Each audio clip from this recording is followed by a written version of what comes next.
যারা কোনো অন্যায় করেনি তারা কোনো হয়রানির শিকার হবেন না। আইনগত অবশ্যই কোনো বাধা নাই, উনি ফিরবেন, ফিরে সারেন্ডার করবেন। তো সেই জায়গা থেকে উনি যদি এটা গঠন করেন, অফকোর্স আমরা সবাই এটাকে ওয়েলকাম জানাই। শেখ হাসিনা যে আগামী ডিসেম্বরের মধ্যে দেশে ফিরে আসার ঘোষণা দিয়েছেন, তারই ঘোষণার সঙ্গে সঙ্গে বেশ কিছু প্রশ্নের এরই মধ্যে সৃষ্টি হয়েছে। যেমন, তিনি যদি সত্যিই দেশে ফিরে আসতে চান, সেক্ষেত্রে দিল্লির ভূমিকা কী হবে, দিল্লির সিদ্ধান্ত কী হবে, বাংলাদেশ সরকারও বা এই মুহূর্তে কী চাইছে, তার ফিরে আসার ক্ষেত্রে সত্যি সত্যি কোনো ধরনের সহযোগিতা, আইনগত সহযোগিতা করবে কিনা, তার ফিরে আসার ক্ষেত্রে আইনগত কোনো বাধা নেই বলে যেই কথাগুলো উল্লেখ করছেন ট্রাইব্যুনালের চিফ প্রসিকিউটর থেকে শুরু করে আরও অনেকে, আসলেই কি তাই কোনো বাধা নেই? এবং বাধা না থাকলে তিনি সত্যি সত্যি দেশে কবে নাগাদ ফিরতে পারেন, এসব প্রশ্নের উপর নির্ভর করছে দেশের আগামী দিনের রাজনীতি। শেখ হাসিনা তার নিজের রাজনীতির পতন বা ধ্বংস এ তো তিনি নিজে করে ফেলছেন। একটা হলো যে, বারবার বলি যে, অনেকেই বলবেন যে 18 সালটাই ছিল একটা খুব গুরুত্বপূর্ণ একটা টার্নিং পয়েন্ট।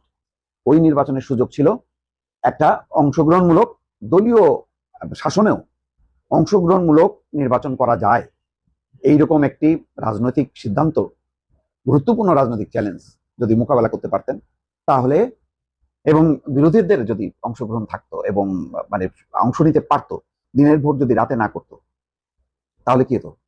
রক্ষা পেত, আওয়ামী লীগ আসলেই রক্ষা পেয়ে যেত। এমন না যে বিরোধী দলকে জিততে হবে, কিন্তু বিরোধী দল আজকের যেমন জামাতের মতো 70-80টা যদি আসন বিএনপি পেয়ে যেত, আন্তর্জাতিক মহলে কিন্তু এই নির্বাচনটা গ্রহণযোগ্যতা পেয়ে যেত। এবার সত্যি সত্যি আওয়ামী লীগের রাজনীতি বাংলাদেশ থেকে চিরতরে একেবারে মুছে দেওয়ার পরিকল্পনা চূড়ান্ত হয়ে গেছে এবং সরকারের ভাষ্য, সরকারের লোকদের ভাষ্য যে এই ব্যাপারে তথ্য প্রমাণ নিশ্চিত হওয়া গেছে, সবকিছু রেডি। আন্তর্জাতিক অপরাধ ট্রাইব্যুনালের তদন্ত সংস্থা প্রমাণ পেয়েছে দল হিসেবে আওয়ামী লীগ অপরাধী। তারা যেহেতু প্রমাণ পেয়েছে, সেটা আদালতে প্রমাণ করা এটা এখন শুধুমাত্র সময়ের ব্যাপার। তার মানে এটা বলা যায় যে আওয়ামী লীগের রাজনীতি চিরতরে বন্ধ করার উদ্যোগ এই সরকার নিচ্ছে। আওয়ামী লীগ করাটা হয়তো বা এখন অন্যায় হয়ে দাঁড়িয়েছে, কারণ আওয়ামী লীগকে এখন রাজনৈতিকভাবে নিষিদ্ধ করা হয়েছে এবং তাদের কর্মকাণ্ড কোনোভাবেই পরিচালনা করা যাবে না বাংলাদেশে। এর মধ্যে থেকে ঘোষণা এবং এই পরিবর্তন, এই যে সিদ্ধান্ত সরকারের পক্ষ থেকে নেওয়া হয়েছে, তারপরে অনেকের মধ্যে এখন অনুশোচনা বোধ কাজ করতে শুরু করেছে। আওয়ামী লীগ যারা করছে তারা কি আসলে জুতার বাড়ি খাওয়ার মতোই যোগ্যতা সম্পূর্ণ হয়ে উঠেছে? বিগত 17.5 বছর যে আওয়ামী লীগ ক্ষমতায় ছিল, সেই ক্ষমতার রস তো তারা ঠিকই নিগড়ে খেয়েছে, কিন্তু এখন দিন শেষে তারা অনুশোচনায় কাতর হচ্ছে। তারা আওয়ামী লীগ করার যে অন্যায়, সেই অন্যায় হিসেবে তাদের জন্য কি জুতার বাড়িও প্রাপ্য হয়ে গেছে। দেখছিলেন মূল ভিডিওর অংশ বিশেষ, এবার দেখবেন সম্পূর্ণ ভিডিও। তার আগে ছোট করে একটি অনুরোধ, আপনারা যদি এই ধরনের রাজনৈতিক ভিডিওগুলো দেখতে পছন্দ করে থাকেন, অবশ্যই চ্যানেলটি সাবস্ক্রাইব করে পরবর্তী ভিডিওটি সবার আগে পাওয়ার জন্য বেল আইকনটি অল করে দিবেন। চলুন দর্শক, কথা না বাড়িয়ে একটি লাইক দিয়ে একে একে সেই ভিডিওগুলো দেখে আসি। আসসালামু আলাইকুম প্রিয় দর্শক, শেখ হাসিনা যে আগামী ডিসেম্বরের মধ্যে দেশে ফিরে আসার ঘোষণা দিয়েছেন, তারই ঘোষণার সঙ্গে সঙ্গে বেশ কিছু প্রশ্নের এরই মধ্যে সৃষ্টি হয়েছে। যেমন, তিনি যদি সত্যিই দেশে ফিরে আসতে চান, সেক্ষেত্রে দিল্লির ভূমিকা কী হবে, দিল্লির সিদ্ধান্ত কী হবে, বাংলাদেশ সরকারও বা এই মুহূর্তে কী চাইছে, তার ফিরে আসার ক্ষেত্রে সত্যি সত্যি কোনো ধরনের সহযোগিতা, আইনগত সহযোগিতা করবে কিনা, তার ফিরে আসার ক্ষেত্রে আইনগত কোনো বাধা নেই বলে যেই কথাগুলো উল্লেখ করছেন ট্রাইব্যুনালের চিফ প্রসিকিউটর থেকে শুরু করে আরও অনেকে, আসলেই কি তাই কোনো বাধা নেই? এবং বাধা না থাকলে তিনি সত্যি সত্যি দেশে কবে নাগাদ ফিরতে পারেন, এসব প্রশ্নের উপর নির্ভর করছে দেশের আগামী দিনের রাজনীতি। খুব স্বাভাবিক, এ কথা আমরা বলতেই পারি। এখন মানবতা বিরোধী অপরাধ ট্রাইব্যুনালের chief prosecutor mister Aminul Islam কি জানালেন সাংবাদিকদের, যে শেখ হাসিনা দেশে ফিরে আসার ক্ষেত্রে কোনো আইনিগত বাধা নেই। আবার একই কথা বলছেন স্বতন্ত্র সংসদ সদস্য, আমাদের সবার পরিচিত মুখ ব্যারিস্টার রুমিন ফারহানা। তিনি সাংবাদিকদের প্রশ্নের জবাবে বললেন যে শেখ হাসিনার দেশে ফিরে আসার ক্ষেত্রে অবশ্যই কোনো আইনগত বাধা নেই। তিনি দেশে ফিরবেন, আত্মসমর্পণ করবেন এবং জামিন চাইবেন, ফৌজদারি কার্যবিধির স্বাভাবিক যে আইনি প্রক্রিয়া রয়েছে সেটি অনুসরণ করবেন। তো তিনি দেশে এসে তো মামলা ফেস করবেনই। তিনি কি বলেছেন যে না, আমি ফ্রি লাইফ লিড করব, একেবারে মুক্তভাবে ঘোরাফেরা করবো, রাজনীতি করবো? নিশ্চয়ই তা নয়। তিনি অবশ্যই মামলাগুলো ফেস করবেন। কিন্তু এই যে বলা হচ্ছে যে তার দেশে ফিরে আসার ক্ষেত্রে কোনো বাধা নেই, আমি এটি ঠিক বুঝলাম না। মানে তিনি কি বৈধভাবে দেশে ঢুকতে পারবেন? কীভাবে সম্ভব? মানে এখন যে অবস্থায় তিনি রয়েছেন, কারণ শেখ হাসিনার কাছে বৈধ কোনো পাসপোর্ট এই মুহূর্তে নেই। তার নিজের সহ এবং পরিবারের অন্যান্য সদস্যদের কূটনৈতিক পাসপোর্ট সহ মোট 96টি পাসপোর্ট বাতিল এবং প্রত্যাহার করে নিয়েছিল ইউনূস সরকার। তাহলে তাকে আসতে হলে তো বৈধ পাসপোর্ট নিয়েই বাংলাদেশে ফিরতে হবে, সেই উপায় তো নেই। তাহলে কি করতে হবে? তাকে আবেদন করতে হবে ট্রাভেল পাসের জন্য। ভারতে বাংলাদেশের যে হাইকমিশন রয়েছে সেখানে তিনি আবেদন করবেন, এবং সেক্ষেত্রে সরকারের সিদ্ধান্তের প্রয়োজন রয়েছে, সরকারের অনুমতির প্রয়োজন রয়েছে। তাহলে কেন এ কথা বলা হচ্ছে যে তার ফেরার ক্ষেত্রে কোনো আইনগত বাধা নেই?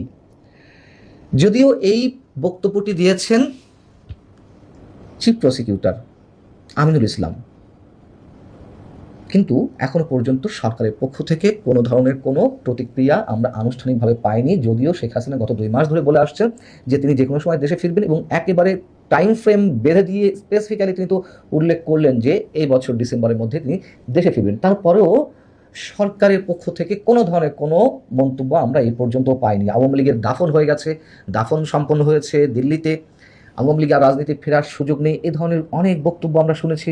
খোদ জাতীয় সংসদে দাঁড়িয়ে স্বরাষ্ট্রমন্ত্রী বলেছেন। কিন্তু শেখ হাসিনা দেশে ফেরানোর ক্ষেত্রে তিনি যে ইচ্ছা পোষণ করেছেন সে সম্পর্কে একেবারে মুখে কুলুপ পেটে বসে থাকা হয়েছে।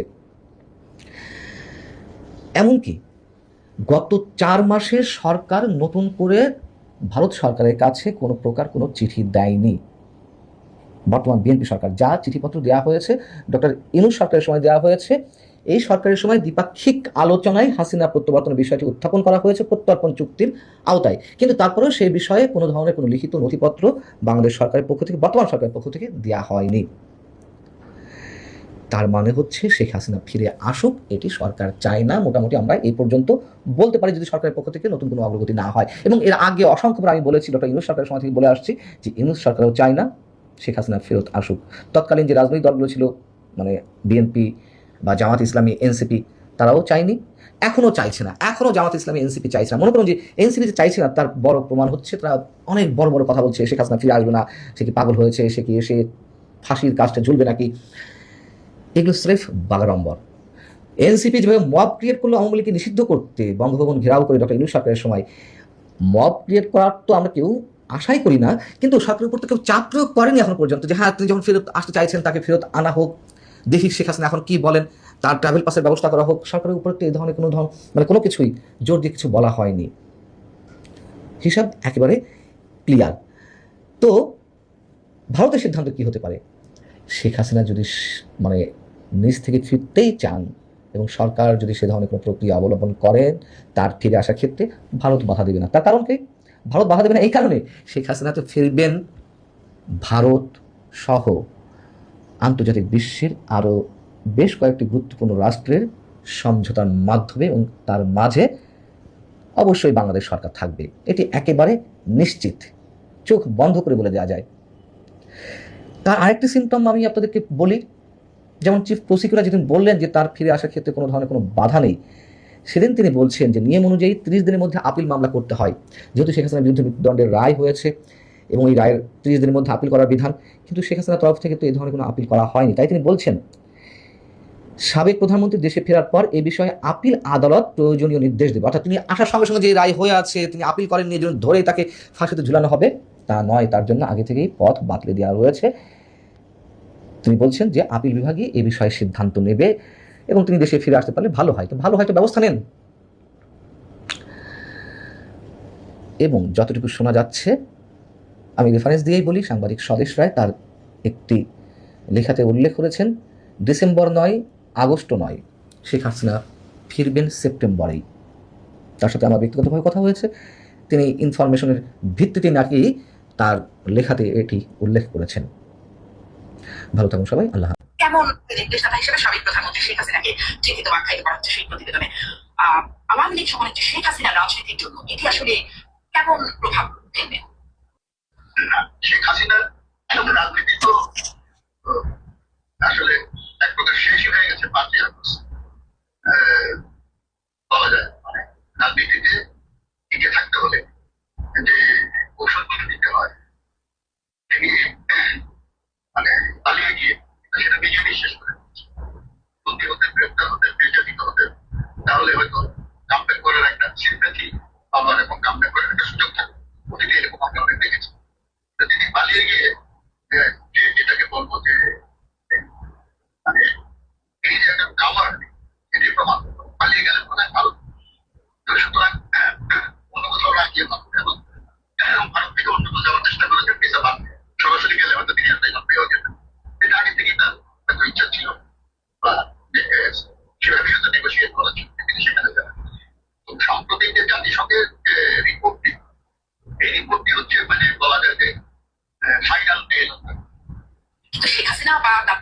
তার দলের পক্ষ থেকে যেটি বলা হয় যে বারবার বলা হয় তিনি পালিয়ে যাননি, তাকে যেতে বাধ্য করা হয়েছে। না, সেটাই যেটা বাধ্য করা হয়েছে, মানে এই সরকার তিনি বাধ্য হলেন কেন, তিনি তো বলতে পারতেন আমি যাবো।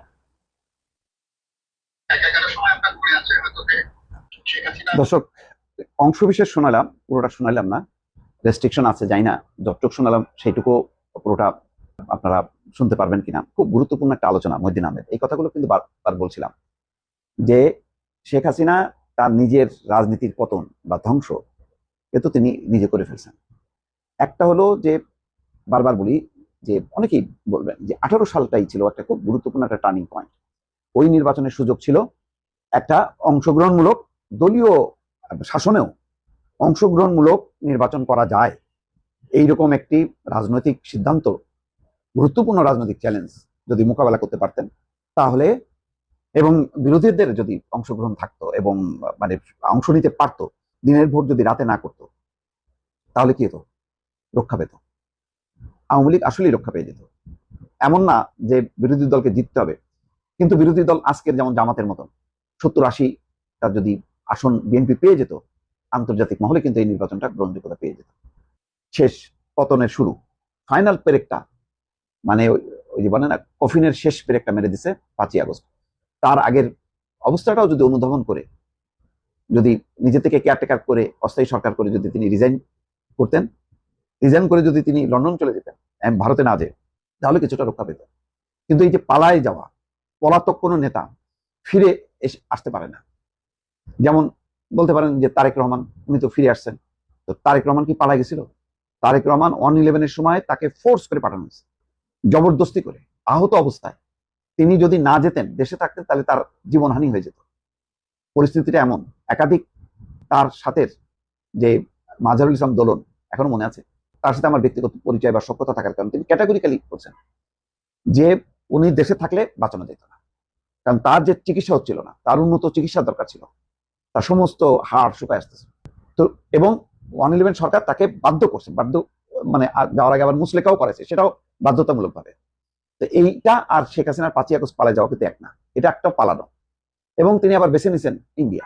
ওই যে মহিউদ্দিন আহমেদ বললেন না, যদি না যেতেন 1/11-এর সময় যেমন বেগম খালেদা জিয়ার জন্য সৌদি আরবে সবকিছু রেডি, কিন্তু পরে সৌদি সরকার বুঝতে পারলো যে এটা তো তাকে বিতাড়িত করার পর আর ঢুকতে দেবে না, সুতরাং তারা ভিসা আর দেয়নি।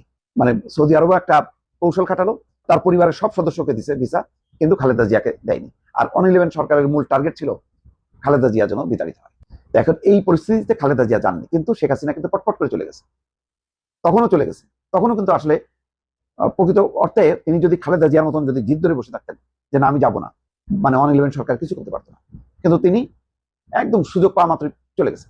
আবার দেখলো যে বিএনপি আসলে বিপদ, আওয়ামী লীগকে ক্ষমতা দিতে হবে, এই জন্য আবার আওয়ামী লীগকে বা শেখ হাসিনাকে আবার নিরাপদে দেশেও ফিরতে দিল। এইগুলি লোকজন বোঝে।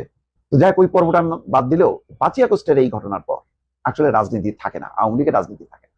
এটা দেখলাম ওই যে রাশিক রহমান, আওয়ামী লীগের সাবেক এমপি, রংপুরের আশিকুর রহমান ছেলে, তিনি ক্যাটাগরিক্যালি বলছে যে যাদের লজ্জা শরম আছে তারা বলে যে মানে পালায় আসছে, আর আওয়ামী লীগের যেসব নেতার লজ্জা শরম আছে, আর যাদের লজ্জা শরম নেই তারা বলে স্থান পরিবর্তন করছে। তো শেখ হাসিনাকে স্থান পরিবর্তন করছে? শেখ হাসিনাকে মানে সেনাবাহিনীকে একদম মানে হাত পা বেঁধে উঠে দিছে? তা তো দেয়নি। উনি যদি বলতেন যে ঠিক আছে তোমরা যাও, আমি গণভবনে বসে থাকতাম, এবং লক্ষ লক্ষ মানুষ যদি নেমে পড়তো গণভবন রক্ষা করার জন্য, অন্তত 1 লাখ 2 লাখ লোকও কি আসতে পারলো না?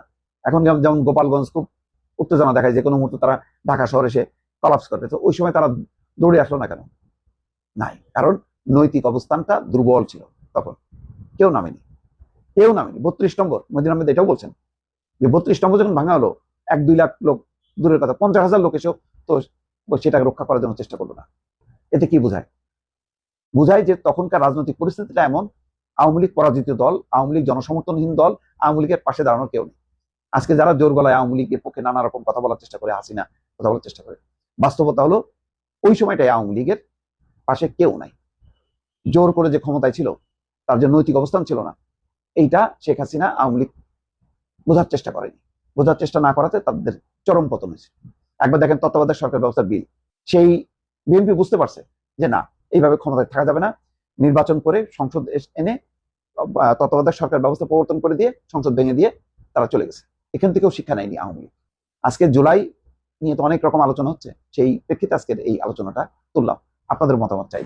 আওয়ামী লীগ করাটা হয়তো বা এখন অন্যায় হয়ে দাঁড়িয়েছে, কারণ আওয়ামী লীগকে এখন রাজনৈতিকভাবে নিষিদ্ধ করা হয়েছে এবং তার কর্মকাণ্ড কোনোভাবেই পরিচালনা করা যাবে না বাংলাদেশে। এর মধ্যে থেকে ঘোষণা এবং এই পরিবর্তন, এই যে সিদ্ধান্ত সরকারের পক্ষ থেকে নেওয়া হয়েছে, তারপরে অনেকের মধ্যে এখন অনুশোচনা বোধ কাজ করতে শুরু করেছে। আওয়ামী লীগ যারা করছে তারা কি আসলে জুতার বাড়ি খাওয়ার মতোই যোগ্যতা সম্পূর্ণ হয়ে উঠেছে? বিগত 17.5 বছর যে আওয়ামী লীগ ক্ষমতায় ছিল, সেই ক্ষমতার রস তো তারা ঠিকই নিগড়ে খেয়েছে, কিন্তু এখন দিন শেষে তারা অনুশোচনায় কাতর হচ্ছে। তারা আওয়ামী লীগ করার যে অন্যায়, সেই অন্যায় হিসেবে তাদের জন্য নাকি জুতার বাড়িও প্রাপ্য হয়ে গেছে। এটাই তারা সামাজিক যোগাযোগ মাধ্যম থেকে শুরু করে সব জায়গায় পোস্ট দিয়ে বোঝানোর চেষ্টা করছে। এই যে বোঝানোর চেষ্টাটা করা, এই প্রচেষ্টা বিগত সময়ে কোথায় ছিল? যখন তারা একচাটিয়া ক্ষমতায় দখল করেছিল, তখন তো তারা ঘোষণা দিয়ে বলে নাই যে আমি আওয়ামী লীগের রাজনীতির সাথে সম্পৃক্ত থেকেছি। আওয়ামী লীগের যে কর্মকাণ্ডগুলো হচ্ছে এটা আসলে কোনোভাবে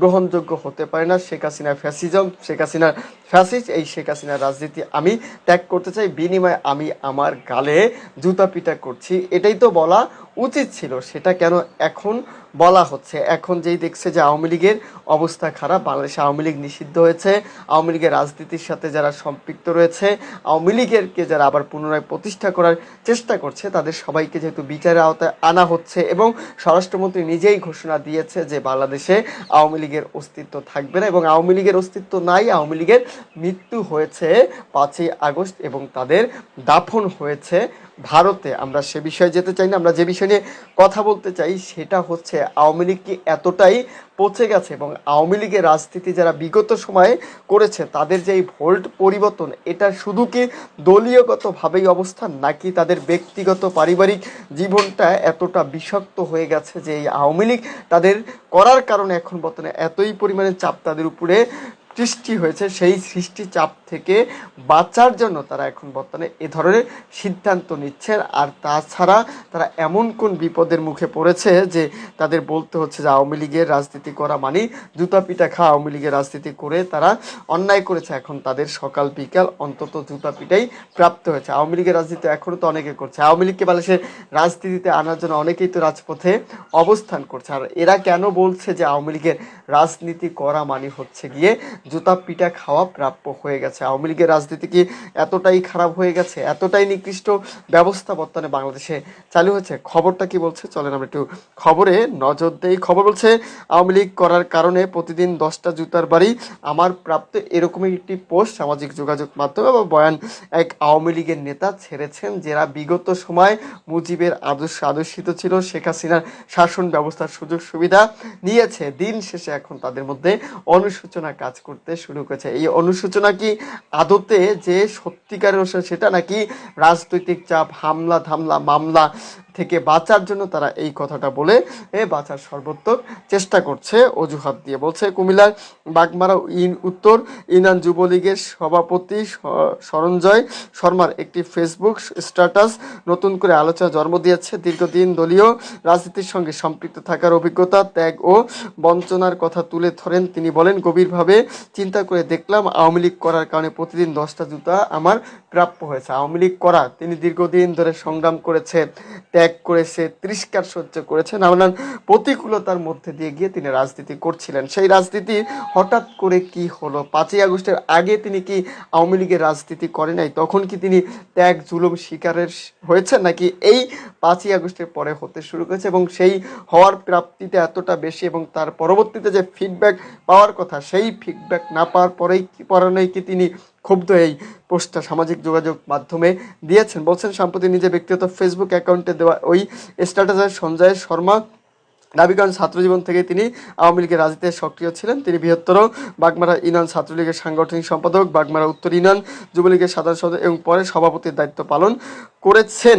এছাড়া তিনি অভিযোগ করেন, দীর্ঘ রাজনৈতিক জীবনে ব্যক্তিগত পারিবারিক স্বার্থ বিসর্জন দিয়ে দলের জন্য কাজ করলেও শেষ পর্যন্ত যথাযথ মূল্যায়ন পাননি। তার ভাষ্য অনুযায়ী শিক্ষা সম্বন্ধ করার পরেও রাজনৈতিক কর্মকাণ্ডে সম্পৃক্ত থাকার কারণে তিনি নাগরিক ও পেশাগত নানা সুবিধা থেকে বঞ্চিত হয়েছে। একই সাথে জেলা আওয়ামী লীগের নেতৃত্ব দলীয় পদবি বন্টন এবং তৃণমূলের নেতাকর্মীদের মূল্যায়ন নিয়ে অসন্তোষ প্রকাশ করে তিনি। তার দাবি, দীর্ঘদিন ধরে দলের জন্য কাজ করা অনেকেই ত্যাগী নেতাকর্মী উপেক্ষিত হলেও নেতৃত্বে পরিবর্তন আসেনি।